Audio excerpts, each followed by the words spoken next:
Oke. Baik, sebelumnya Assalamualaikum warahmatullahi wabarakatuh. Eh, izin memperkenalkan diri, kami dari kelompok BDLA. Jadi di sini kami akan mempresentasikan proyek kami, yaitu di sini membuat eh, cloning transaksi sistem informasi akademik, yang dimana beranggotakan saya sendiri, yaitu Nabia Zahra, dan rekan saya, Ah, Muhammad saya Putra. Muhammad Anies Putra. Baik, next.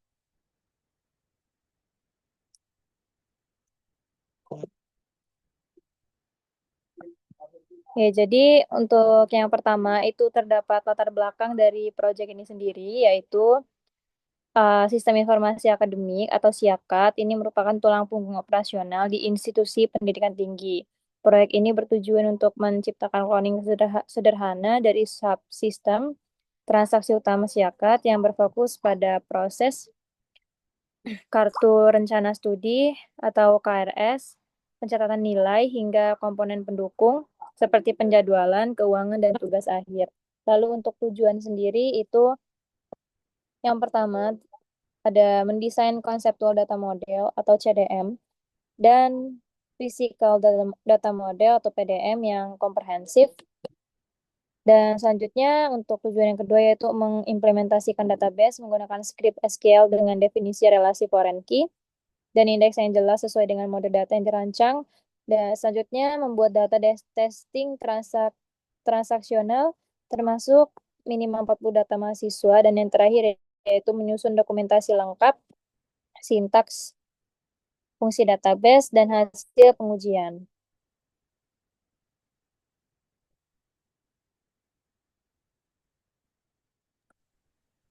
Selanjutnya akan dijelaskan oleh rekan saya. Oke, selanjutnya itu terdapat konseptual data model atau CDM, di mana CDM ini menggambarkan identitas dan hubungan logis di antara mereka atau di antara entitas, terlepas dari implementasi teknis basis datanya. Jadi di sini saya sudah membuat beberapa entitas yang dimana ini adalah konsepan awal saat pembuatan database. Jadi di sini saya membuat entitas user, dosen, mata kuliah, jadwal, kelas, nilai, kuesioner, KHS, KRS, proposal TA, tugas akhir, transkrip nilai, mahasiswa, riwayat keuangan, ada kuesioner, fakultas, jurusan, prodi. Di mana entitas yang dibuat ini adalah yang dibutuhkan untuk pembuatan database cloningan Siakadu. Ini untuk user ini digunakan untuk menyimpan data user, yaitu mahasiswa dan dosen. Lalu ini adalah dosen untuk menyimpan data dosen, mata kuliah untuk menyimpan data dari mata kuliah itu sendiri, begitupun yang lainnya. Oke, lanjut ke physical data model.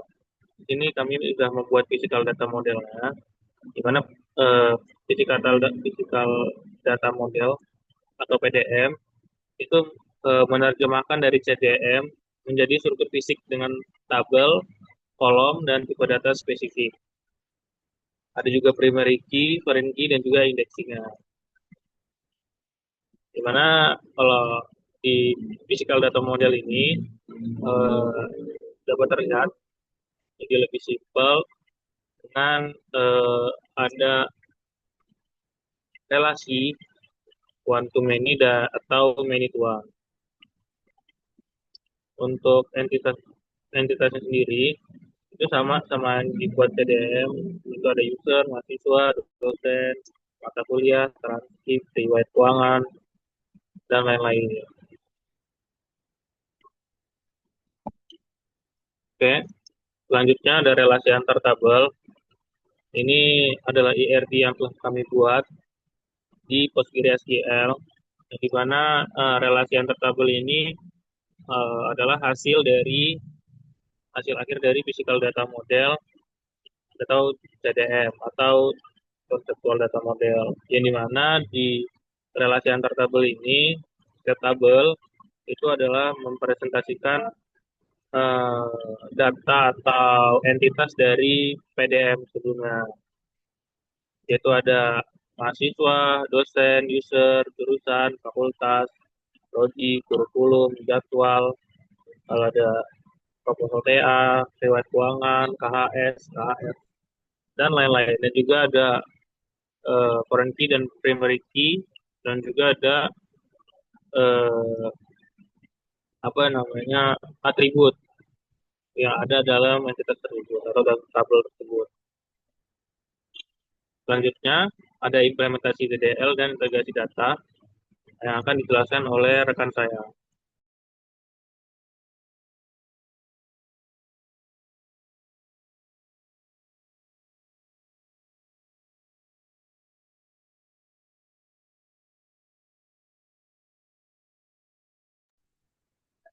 Baik, selanjutnya di sini saya akan menjelaskan um, DDL untuk data master, yang dimana di sini terdapat beberapa tabel yang sudah dibuat, yaitu terdapat tabel fakultas, lalu tabel jurusan, setelah itu tabel prodi, yang dimana untuk tabel-tabel ini sendiri itu sudah memiliki beberapa kolom di setiap tabelnya, ya.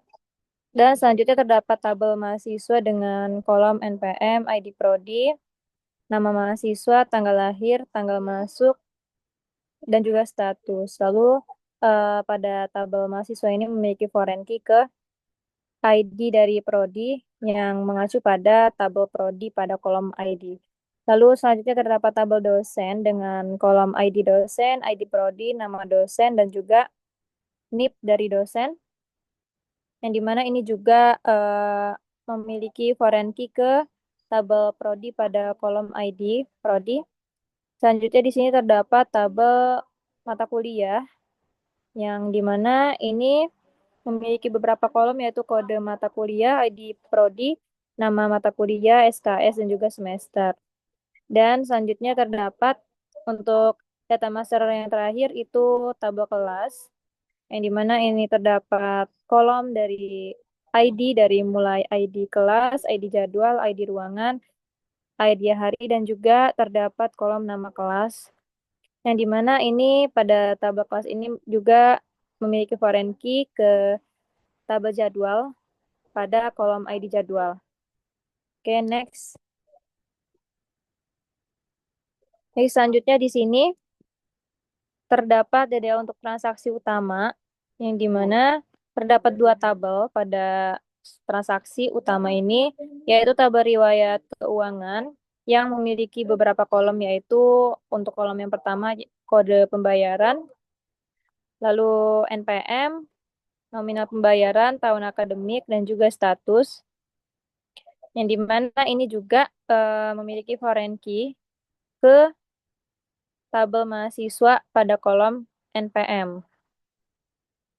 Selanjutnya terdapat tabel KRS, yang dimana ini terdapat kolom ID, KRS, NPM dari mahasiswa, lalu kode mata kuliah, ID dari kelas, tahun akademik, semester yang diambil, dan juga pada tabel KRS ini memiliki foreign key, yaitu yang mengacu pada tabel mahasiswa, tabel mata kuliah, dan juga tabel kelas. Next. Selanjutnya di sini ada DDL untuk hasil dan juga perhitungan, yang dimana di sini terdapat 5 tabel. Untuk tabel yang pertama yaitu tabel nilai dengan kolom ID nilai, ID KRS, ID dosen, input, dan juga nilai angka dan nilai mutu.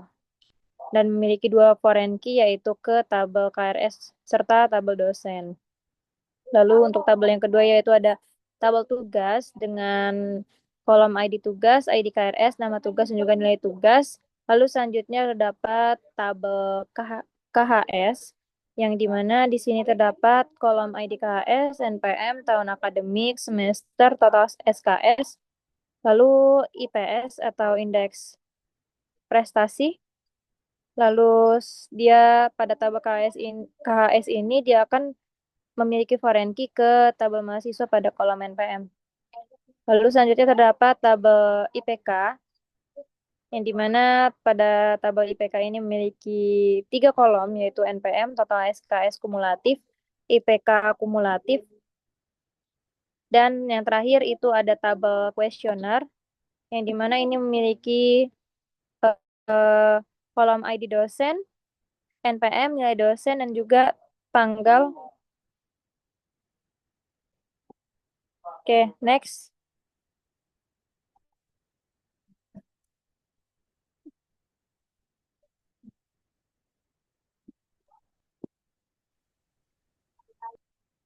Oke, Oke, selanjutnya itu selanjutnya.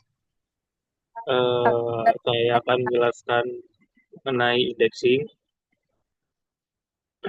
Ini kami sudah melakukan indexing, di mana indexing sendiri itu adalah teknik yang digunakan dalam sistem manajemen basis data atau DBMS untuk meningkatkan kecepatan pengambilan data atau pembacaan data pada tabel basis data. Jadi saat kita ingin misal mengambil data nama di tabel mahasiswa, nama tersebut berada di mungkin di banyak data, jadi namanya ada di baris 100 saat kita melakukan indexing untuk nama tersebut, maka nanti akan mempercepat pengambilan datanya. Maka itu kami membuat indexing yang pertama itu untuk nama dosen di tabel dosen, lalu kami membuat indexing nama mahasiswa di tabel mahasiswa, lalu juga membuat mahasiswa tahun masuk di tabel mahasiswa, lalu membuat mahasiswa semester akhir di tabel mahasiswa juga, lalu kami membuat indeksi pada kode mata kuliah di tabel mata kuliah, lalu indeksi KHS tahun semester itu untuk pencarian berdasarkan tahun akademik di tabel KHS. Lalu kami juga mengindeksi nilai untuk pencarian berdasarkan grade. Nah, di sini yang pertama ada view, yaitu view di detail nilai mahasiswa. Di view ini akan menampilkan daftar lengkap nilai dari setiap mahasiswa. Seperti pada gambar, pada sintaksnya itu, di sini kami yang membuat view dengan nama nilai mahasiswa, lalu kami menselect atau mengambil data NIM dan nama di mahasiswa, nama prodi di prodi, KHS tahun akademik di tabel KHS, KHS semester di tabel KHS, mata kuliah kode sama mata kuliah nama itu di tabel mata kuliah, lalu nama kelas di tabel kelas, nama dosen itu kami ambil di tabel dosen dengan mengaliaskan dosen mengampu, lalu nilai akhir di tabel nilai, grade di tabel nilai, dan lulus di tabel nilai. Juga kami melakukan join, di mana ini kami melakukan join pada KHS, nilai, kelas, mata kuliah, dan juga dosen. Lalu di sini ada view rekap indeks prestasi, yang dimana ini akan menampilkan IPK atau IPS dari mahasiswa tersebut. Sama ini query-nya bisa kita lihat, mana kami sudah membuat view untuk rekap IP, indeks prestasi, yang diambil yaitu NIM, nama, NIM ini adalah NPM, nama prodi, KHS semester, dan KHS IPS.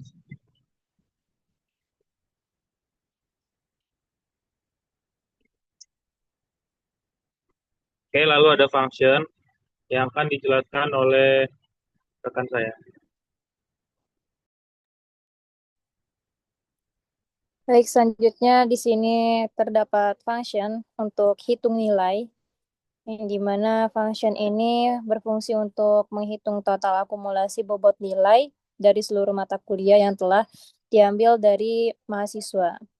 Jadi untuk fungsinya sendiri di sini, jika nilai akhirnya lebih dari sama dengan 80, maka dia akan mengembalikan apa ya, indeks A, yang dimana eh, selanjutnya jika nilai akhirnya lebih dari sama dengan 75, maka dia akan mengembalikan yaitu B+.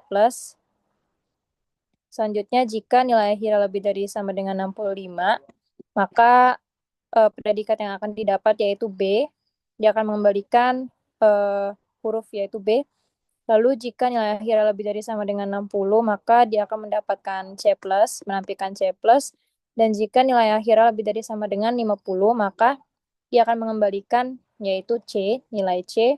Dan jika nilai akhirnya itu lebih dari sama dengan 40, maka dia akan mengembalikan eh, nilai D. Lalu untuk nilai yang berada di bawah daripada nilai-nilai yang sudah disebutkan sebelumnya, maka dia akan mengembalikan nilai E, yaitu mendapatkan E. Next.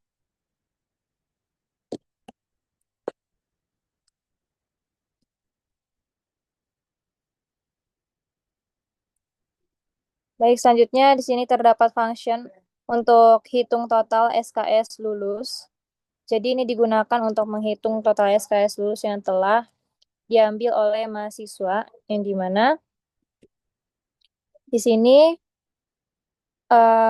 dia akan mengambil dari tabel mahasiswa, yang dimana ini akan digabung ke tabel KHS pada eh, tabel mahasiswa di kolom NIM atau NPM, yang dimana ini akan menghasilkan KHS atau kartu hasil studi yang sudah di join dengan eh, tabel di mahasiswa beserta menggunakan kolom NPM dari mahasiswa tersebut. Lalu dia akan join ke tabel nilai yang didefinisikan sebagai N. Lalu pada nilai ini akan join atau gabung ke tabel KHS pada kolom ID KHS, yang dimana nanti akan menghasilkan nilai dengan uh, value dari ID KHS itu sendiri. Lalu selanjutnya dia akan gabung, yaitu dari tabel kelas yang didefinisikan sebagai K pada tabel nilai N, yang dimana dia akan mengambil dari ID nilai dari mahasiswa tersebut. Selanjutnya dia akan dari tabel mata kuliah, dia akan bergabung dengan tabel kelas, yang dimana dia akan mengambil dari ID mata kuliah, dan dimana jika pada tabel mahasiswa di kolom NPM ini itu sama dengan NPM dan juga nilai nilai lulus itu benar, maka function ini akan mengembalikan total dari SKS milik mahasiswa tersebut. Next.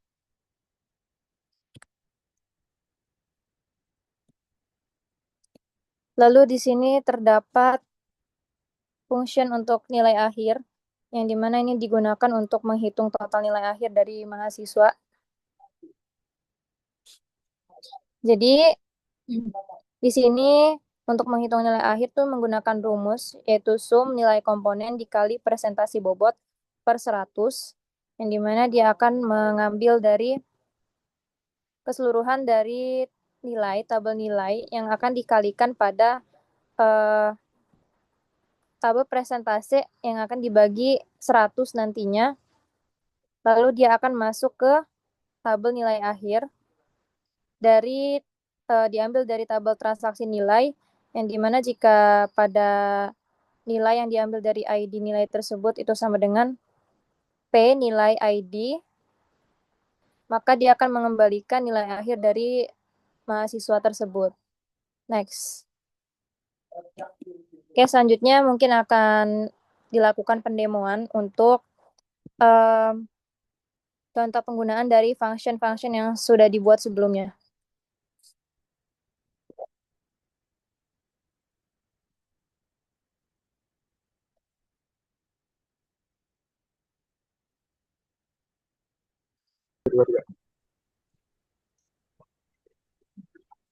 Oke, jadi ini terdapat function untuk menghitung nilai dari mahasiswa yang sebelumnya sudah dibuat functionnya dan sudah dijelaskan juga di PPT.